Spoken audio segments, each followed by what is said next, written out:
Qu'est-ce que le sang? Le sang est formé d'un mélange de cellules suspendues dans un liquide jaune paille appelé plasma. La principale composante du plasma est l'eau, mais il renferme aussi des protéines, des sucres, des hormones et des sels. Les trois types de cellules sanguines retrouvées dans le plasma sont les globules rouges ou érythrocytes, les globules blancs ou leucocytes et les plaquettes sanguines ou thrombocytes. Les érythrocytes forment plus de 40% du sang et leur hémoglobine remplie d'oxygène colore le sang en rouge. Elles sont rondes comme un beigne sans trou car elles n'ont pas de noyau. Leur rôle est de transporter l'oxygène dans le sang vers les différents tissus du corps et d'en retirer le dioxyde de carbone.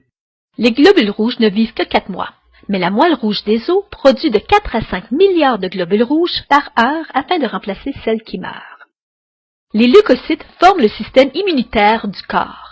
Ils combattent les infections causées par les particules irritantes et les micro-organismes qui peuvent provoquer des maladies. Dès qu'un microbe envahit le corps, leur présence est détectée par les granulocytes.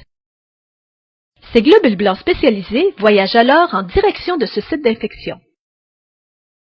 Lorsqu'ils trouvent l'envahisseur, ils l'encerclent, l'attaquent et ensuite le dévorent par un processus de phagocytose. Il est fascinant de découvrir comment les thrombocytes accomplissent leur travail. Ces plaquettes sanguines, qui ne sont en réalité que des morceaux de cellules, ont comme rôle unique de boucher les trous dans les parois des vaisseaux sanguins. Donc, imaginez que vous êtes dans un vaisseau sanguin et que vous voyez ce trou.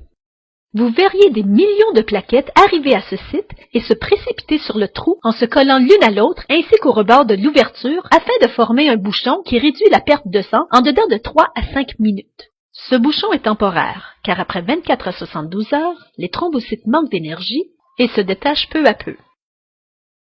Mais tant et aussi longtemps que la pièce sera ouverte, le bouchon sera formé, désintégré et refait afin de prévenir tout saignement à partir du vaisseau.